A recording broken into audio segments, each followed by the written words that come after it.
안전한 진료 환경 조성을 위해 일정 규모 이상 병원 및 정신의료기관에는 비상벨 설치 및 보안 인력 배치를 추진하고 안전한 진료 환경 조성 노력에 대한 비용 지원도 해나가겠습니다.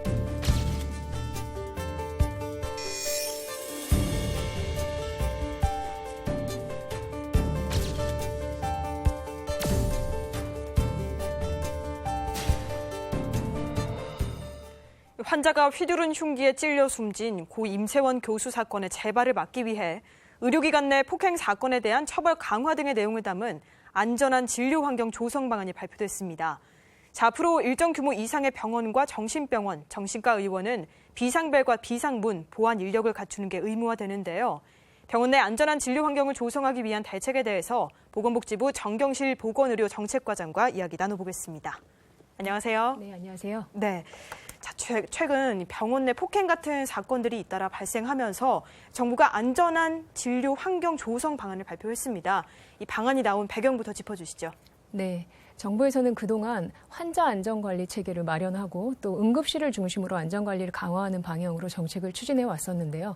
그러던 중에 작년 말에 고 임세원 교수님께서 진료 중에 폭행으로 돌아가신 사건이 발생을 했습니다. 네.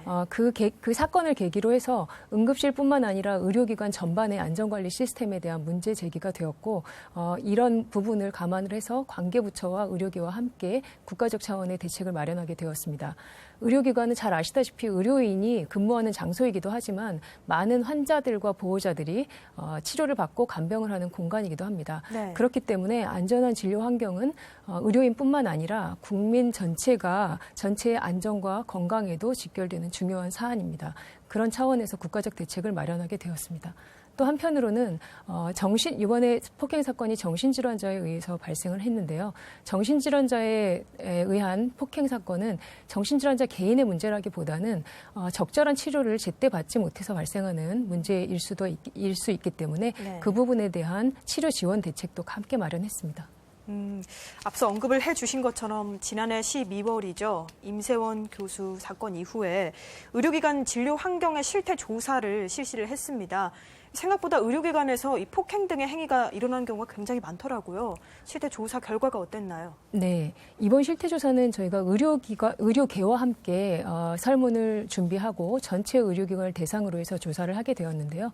2016년부터 지난해까지 최근 3년 동안에 의료기관 내에서 발생한 폭행 실태를 보니 병원에서는 11.8%, 또 동네 의원급에서도 1.8%에 해당하는 폭행 사건이 발생한 것으로 나타났습니다. 특히 병상 규모가 클수록 그리고 정신과가 설치돼 있을수록 폭행 발생 비율이 높았는데요. 병상 중에 300병상 이상의 대형 병원들의 경우에는 폭행 발생 비율이 39%에 달하는 것으로 나타났고요.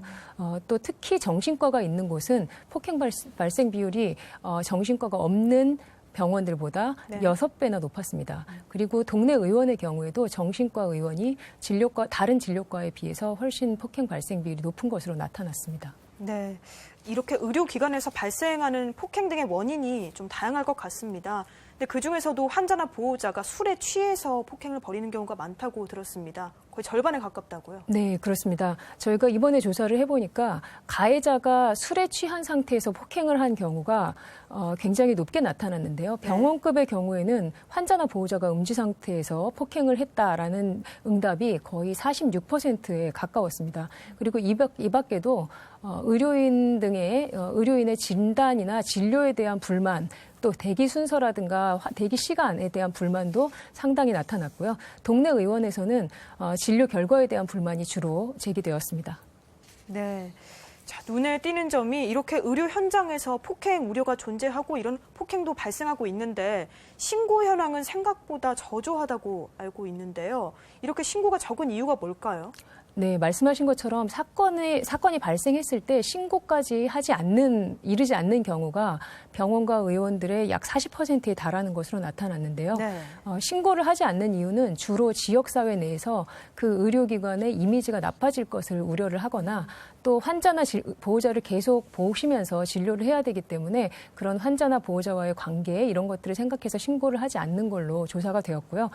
또 발생한 사건으로 인해서 가해자가 처벌을 받는 경우도 약 10%에서 20% 정도에 불과한 것으로 나타났습니다. 네. 참, 앞서 살펴본 것처럼 정신과가 있는 의료기관에서 또 현저하게 이런 폭행 사건들이 좀 많이 발생하는 것으로 나타났습니다. 여러 가지 정신과가 있는 그런 의료기관에서 진료 환경을 조성할 때 애로사항이 굉장히 많을 것 같아요. 네. 그 정신질환 진료 환경도 개선이 많이 필요한 것으로 나타났는데요. 네. 특히 치료의 결정적인 시기가 초기 발병했을 때인데 그 초기 발병했을 때 진료를 제대로 받지 못하거나 진료를 받다가 조기에 그만두는 경우가 많은 것으로 나타났습니다. 좀 더 구체적으로 말씀을 드리면 조현병 환자들이 발병 초기에 그 발병한 다음부터 치료를 받는 데까지 걸리는 시간이 WHO에서 권고하고 있는 기준은 3개월 이내에 진료를 받아라 이렇게 권고를 하고 있는데요. 네. 우리나라의 경우에는 그것보다 9개월이나 긴 1년 2개월이 걸려서야 초기 치료를 받는 것으로 나타났고요. 환자의 절반 이상은 발병 후에 초기에 6개월 지날 때까지도 외래 진료를 하지 않는 것으로 나타났습니다. 또 만성질환자의 경우에도 지속적인 재활치료가 필요한 상황인데 지역사회 내에서 이렇게 지속적인 재활치료를 제공할 인력이나 시설이 굉장히 부족한 것으로 나타났습니다. 실제로 그 정신재활시설의 50% 정도는 수도권에 집중돼 있고요. 네. 저희 기초지자체 그러니까 시군구 중에 104곳은 아예 그 정신재활시설이 없는 것으로 나타났습니다. 이러다 보니까 이런 상황에서 정신질환자가 스스로를 해하거나 아니면 타인을 해치는 응급 상황이 발생을 했을 때 특히 야간이나 휴일에는 대응할 인력들이 부족해서 적절한 대응이 이루어지지 않고 있는 것으로 파악하고 있습니다. 네, 뭐 초기 진료 그리고 지속적인 재활치료가 어려워서 이런 일들이 또 빈번하게 발생하는데 이 문제는 잠시 후에 또 짚어보도록 하고요. 의원에서는 의료인에 대한 불신 때문에 폭행 사건이 또 많이 발생하는데 이런 불신 때문에 발생하는 폭행 사건은 어떤 건가요? 네, 앞에 잠깐 말씀을 드렸는데 폭행 사건 발생 원인 중에 의료인이 진료한 결과 그리고 진단한 결과에 대한 불만이 그 병원급에서는 20%, 네. 의원급에서는 36%에 달하는 것으로 나타났는데요. 이런 것들은 실제로 지금 환자와 의료인 간에 상호 신뢰하고 상호 존중하는 분위기가 약화되고 있다라는 우려 제기와 맥을 같이 하는 것으로 보고 있습니다. 네. 이 진료 환경의 실태에 대해서 지금까지 간략하게 짚어주셨습니다. 그러면 이번에 정부가 발표한 안전한 진료 환경 조성 방안도 살펴보도록 하겠습니다. 이번 방안의 핵심부터 짚어주실까요? 네, 이번 대책은 의료인이 그 환자의 진료에만 집중할 수 있도록 안전한 진료 환경을 조성을 하고 또 정신질환자가 제때 치료와 지원을 받을 수 있는 체계를 구축하고 또 다른 한편으로는 환자와 의료인 간의 신뢰를 강화하고 정신질환자에 대한 편견을 줄일 수 있는 사회적 인식 개선을 중점으로 대책을 마련하게 되었습니다. 이번 대책을 통해서 저희는 2022년까지 의료기관 내에서 발생하는 폭행 비율을 현재의 절반 수준으로 낮추고 또 정신질환자의 경우에도 치료를 제때 받게 해서 치료를 받고 난 다음에 다시 퇴원한 후에 입원하는 재입원율도 22년까지 절반 수준으로 낮출 계획입니다. 네. 진료 환경 측면에서도 정신질환과 사회적 인식까지 여러 가지 대책들을 마련하셨는데 좀 구체적으로 짚어보도록 하겠습니다. 자, 먼저 우리가 안전한 의료 환경에서 핵심적인 게 아무래도 만일의 사태를 대비해서 비상벨이라던가 비상문 같은 거를 이제 의무적으로 설치하는 건데요. 이게 이번에는 이 방안에 포함이 됐죠? 네, 그렇습니다. 폭행 발생 비율이 높은 일정 규모 이상의 병원, 그리고 정신병원, 그리고 정신과 의원에는 비상벨과 비상문 같은 그런 보안 설비를 갖추도록 했고요. 네. 보안 인력도 갖추도록 의무화되었습니다. 이런 내용을 담은 의료법 개정안이 지난 4월 5일 국회 본회의를 통과했고요. 약 6개월간의 준비 기간을 거쳐서 저희가 하위 법령을 개정을 하고 금년 하반기부터 시행할 예정입니다. 네. 자, 그러니까 이제는 비상벨이 있어서 좀 최근 거리에 경찰이 좀 긴급하게 출동할 수 있는 그런 시스템도 구축이 되고 또 옆에는 비상구가 있어서 대피할 수 있는 통로도 마련이 되고요. 그리고 무엇보다 보안 인력이 배치된다는 점이 좀 특징인 것 같습니다. 자, 그동안에는 사실 병원에 경찰이 있으면 뭐 환자들이 무서워한다 뭐 이런 여러 가지 논리들 때문에 경찰과 의료기관의 연계라될까요? 이런 것들이 좀 소극적인 측면이 있었는데요. 이제는 이 경찰청과 연계할 수 있는 방안들도 구체적으로 마련됐다고 알고 있습니다. 네, 그렇습니다. 그 의료기관 내에서 폭행이 발생하면 신속하게 대응하는 게 가장 중요한데요. 네. 이번에 대책에는 우선 폭행이 발생하면 의료기관에서 비상벨을 누르면 그 비상벨이 지방 경찰청으로 직접 상황이 전송이 되어서 경찰이 신속히 출동할 수 있는 그 긴급 출동 시스템을 갖추는 내용이 포함이 되어 있고요. 또 경찰이 출동하는 그 시간 동안에 1차적인 대응을 해야 되지 않습니까? 그래서 네. 그 1차적인 대응이 의료기관 내에서 가능하도록 자체적으로 경비원이라든가 이렇게 보안 인력을 증원하는 내용, 그리고 그 의료기관 내에서의 경비원들이 실제로 대응을 잘할 수 있도록 경찰청에서 직접 교육을 실시하는 내용, 이런 것들이 같이 담겼습니다. 네. 모두의 안전을 위해서 보안 인력이 배치되는 거니까요. 병원을 이용하시는 분들도 좀 그에 대한 인식을 바꾸실 필요가 있을 것 같습니다. 네. 자, 의료기관에서 발생하는 이런 폭행 사건들을 예방하고 또 대응할 수 있게 하기 위해서 가이드라인도 이제 정립이 됐습니다. 이 부분도 짚어주시죠. 네, 저희가 안전진료 가이드라인이라는 것을 만들어서 의료기관 종사자 그리고 환자와 보호자들에게 배포하고 교육을 할 예정인데요. 이 가이드라인에는 진료 공간 안전이라는 것이 어느 한쪽의 노력으로 되는 것이 아니라 환자와 보호자 그리고 의료인 모두의 노력으로 확보 가능하다라는 내용을 명시를 하고, 또 보건의료기관 종사자 용에는 그러니까 친절하게 환자들에게 설명을 잘해주고 또 언어라든가 행동의 주의사항 이런 것들도 담기고, 또 한편으로는 폭행 사건이 발생했을 때 신속하게 대응할 수 있는 요령 이런 것들도 담을 예정입니다. 또 환자나 보호자용에는 의료기관 내에 반입 금지 물품이라든가 이렇게 주의사항들도 담을 예정이고요. 가이드라인에 대해서 제대로 숙지를 하고 계실 수 있도록 저희가 의료기관 보수교육이라든가 이런 것들에도 반영을 할 예정입니다. 네. 의료기관 안에서 이렇게 발생하는 폭행 사건에 대해서 이제 처벌도 강화된다고 알고 있습니다.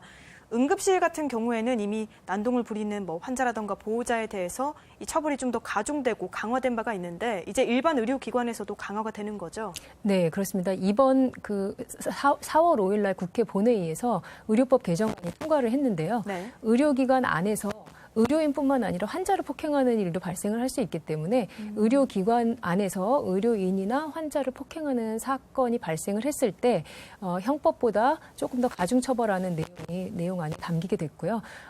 특히 상해 이상의 피해가 발생했을 때는 가중처벌을 하고, 중상해나 사망 이상의 심각한 피해가 발생을 했을 때는 형량 하한제를 도입을 하는 내용도 담겼습니다.